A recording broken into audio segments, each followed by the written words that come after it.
Hello everyone, welcome to our channel. This is Shalini Sharma once again with class 8 chapter number 6 weaver, iron smelters and factory owners की summary.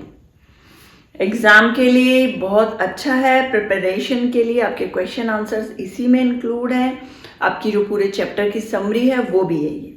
ठीक है, देखो अब इसमें basically इस chapter में क्या है. This chapter focus on textile and iron industries. जो टेक्सटाइल और आयरन इंडस्ट्रीज थी, मगर कब की, जब रूल कर रही थी ना ब्रिटेन, जब इंडिपेंडेंस से पहले की, उसके बारे में यहाँ बताया गया है. देखो ब्रिटेन जो है वो क्या था, वर्कशॉप ऑफ वर्ल्ड.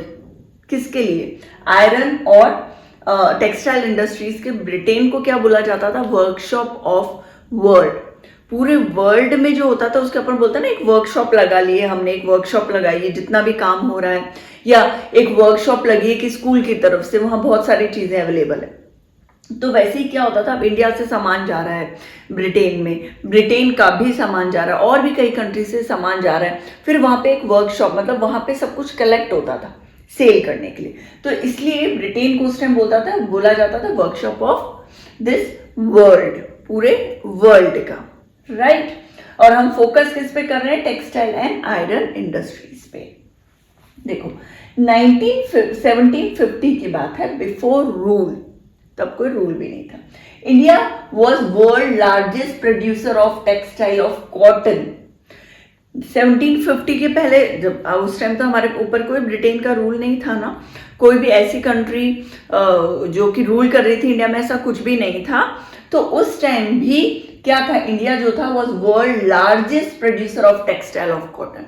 कॉटन का एक्सेस में हम टेक्सटाइल करते थे. ब्लैक सॉइल में उगता है कॉटन. एक ट्रिक भी मैंने बताई थी उस पहले वाले चैप्टर में, कैसे याद करना है कॉटन का पूरा प्रोसेस. ब्लैक सॉइल में उगता है कॉटन. तो वो जो ब्लैक सॉइल है उसकी फर्टिलिटी बहुत अच्छी होती है कॉटन के लिए. और क्या बाय डिफॉल्ट क्या होता है कि अपने इंडिया में वो सॉइल है उसकी क्वांटिटी ज़्यादा है, वो एरिया ज़्यादा कवर करता है, ब्लैक सॉइल एरिया. तो टेक्सटाइल जो है कॉटन का बहुत अच्छा था, फाइन क्वालिटी के. European country sell them in Europe.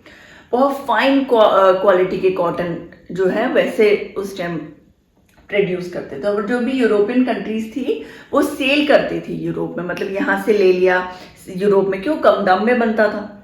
Area जो है, जो हमारी जो एग्रीकल्चर वाला एरिया, खुला एरिया सबसे ज़्यादा इंडिया में था. यूरोप में तो और बिल्डिंग्स वगैरह बन गई थी, तो यहाँ पे ज़्यादा हम उगाते थे कॉटन. और यहाँ से वो लोग कम दाम में कॉटन जो है वो बनता था और बाहर जाके वो सेल हुआ करता था. तो यूरोपियन कंट्रीज क्या करते थे, यूरोप में जाके ज़्यादा दामों में सेल करती थी.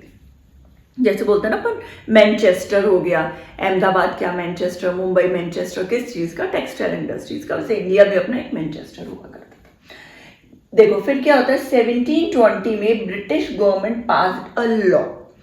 1720 में क्या हुआ, ब्रिटिश जो गवर्नमेंट है उन्होंने एक लॉ पास किया था, calico act, ban use of cotton.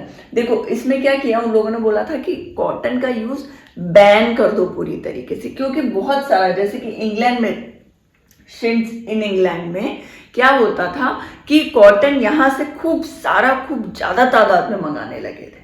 तो उन्होंने बोला कि हम जब वहाँ मंगाना है तो इंडिया भाई प्रोड्यूस कर रही है, सेल कर रही है, तो पैसा कमा रहे हैं ना हम. तो इंग्लैंड वालों ने क्या किया, एक पास किया लॉ जिसमें उन्होंने बोला कि बैन कर दो यूज कॉटन का, काल्को एक्ट में बैन कर दो, इसको यूज नहीं करेंगे हम. इम्पैक्ट ऑन इंडिया, इंडिया का क्या हुआ, डोमिनेटेड टिल 18th सेंचुरी से यूरोपियन अर्न प्रॉफिट. अब 18th सेंचुरी तक तो डोमिनेट होती रही ना वो यूरोपियन कंट्रीज से, ईस्ट इंडियन कंपनी से. तो उन्होंने क्या किया कि यहाँ तो उनको पैसे देते नहीं थे, वो यहाँ से एक्सपोर्ट करते थे यूरोप में करने लगे, ज़्यादा दामों में बेचने लग गए. तो प्रॉफिट किसका हो रहा है, यूरोप का ही तो हो रहा है, वहाँ के लोगों का हो रहा है, यहाँ का तो कुछ हो ही नहीं रहा.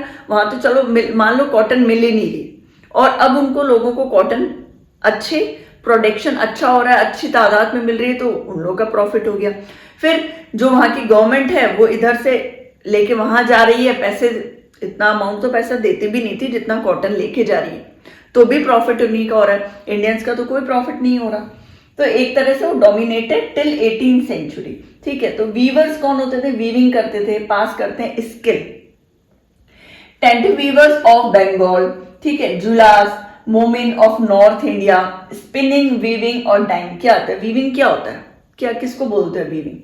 वीविंग मतलब एक से दूसरा सिलाई का जो धागा, जो कपड़ा बन रहा है ना, उसको बोल रहे हैं वीविंग करना, है ना।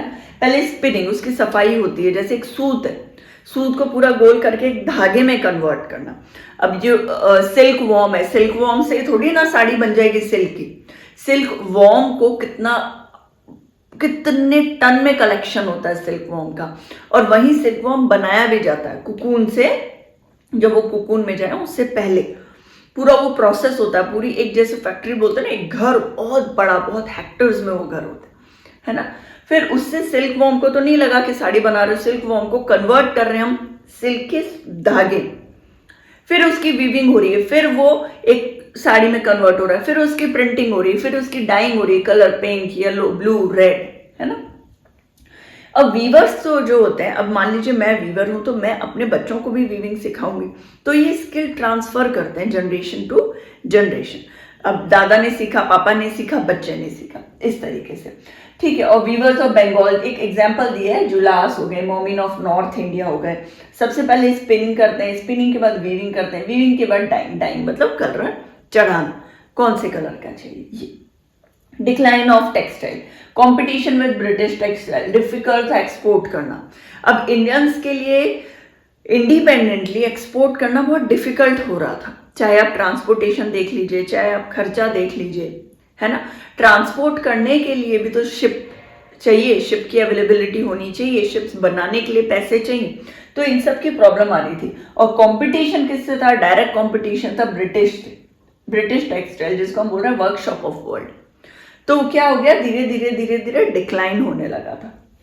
हैंडलूम वीविंग, हैंड से जो होता है, migrated to cities, countries and became agriculture. अब जब ये डिक्लाइन होने लगा तो वीवर्स ने क्या किया, हैंडलूम वीवर जो हाथ से कर रहे हैं, उन्होंने वो माइग्रेट होने लगे दूसरी सिटीज में, कुछ और काम करने लगे, लेबर बन गए, है ना, घरों में काम करने वाले बन गए, या कोई सिलाई वाले बन गए, जूते पॉलिश करने वाले बन गए, कोई ढाबा खोल लिया, रेस्टोरेंट खोल लिया, बहुत सारी अलग अलग चीजें करने लगे बजाय कि इसमें काम करने के। बिकेम एग्रीकल्चर, कुछ लोग एग्रीकल्चर लेबर बन गए, छोड़ दिया ना वो काम। फिर क्या होता है, cotton mills come up, cotton mills का एक फेज आता है जो वो बढ़ती है उन दिनों। बॉम्बे 1854 में हब बन जाता है, मैंने बताया ना, बॉम्बे जो है उसको मैनचेस्टर बोला करते थे हम। 1854 में, देखो कब की बात कर रहे थे हम, 1750 से हम आ गए 1854, ऑलमोस्ट 100 ईयर्स में। अवेलेबिलिटी, लेबर की जो अच्छी अवेलेबिलिटी होती है, ब्लैक सॉइल बहुत अच्छी क्वांटिटी में, एक्सपोर्ट, सी पोर्ट, एक्सपोर्टेशन के लिए सी एरिया है, वही सब कुछ जो हमें डिक्लाइन करने में प्रॉब्लम आ रही थी, अचानक से हमें मुंबई में वो सारी चीजें मिली। चीजों को भेजने के लिए, एक्सपोर्ट करने के लिए सी के द्वारा भेजना हमें सुटेबल लगा। लेबर बहुत ज्यादा, क्योंकि वहां की पॉपुलेशन ज्यादा। ब्लैक सॉइल, जहाँ पे ये हम उगाते हैं कॉटन को, वो वाली ब्लैक सॉइल की क्वांटिटी बहुत अच्छी मिली। फिर चैलेंजेस क्या थे, मगर चैलेंजेस ये थे कि चीप थी textile, no protection from Britain वालों से तो कोई प्रोटेक्शन मिलने की हम उम्मीद कर ही नहीं सकते थे इस टाइम, 1854 के टाइम, कि वो हमारा प्रोटेक्शन करेंगे, वो हमारी हेल्प करेंगे, कोई हेल्प नहीं मिलती थी। हम आगे तो बढ़ रहे थे, मगर बोलते हैं ना कि एक दो लोग आपकी टांगे खींच रहे कि आप पीछे ही रहो, आप कैसे भी अपनी बदौलत आगे बढ़ने की कोशिश कर रहे हो विदाउट एनी फैसिलिटी।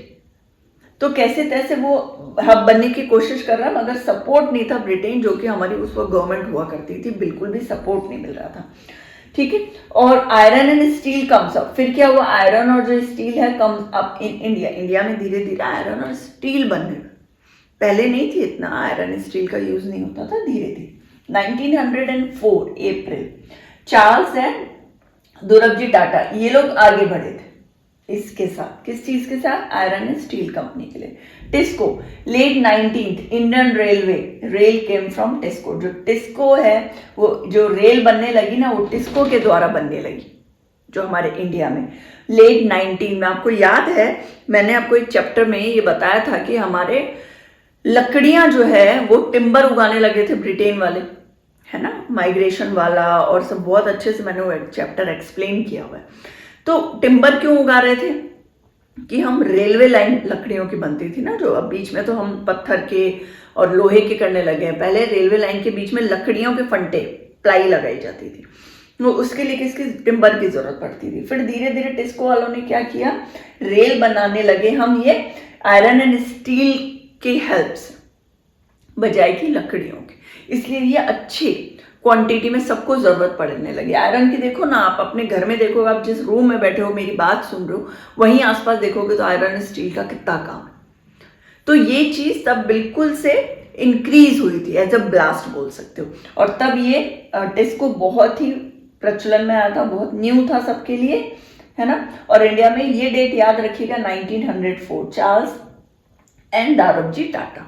ठीक है, ओवरऑल ये चैप्टर यहीं फिनिश होता है हमारा। Thank you so much.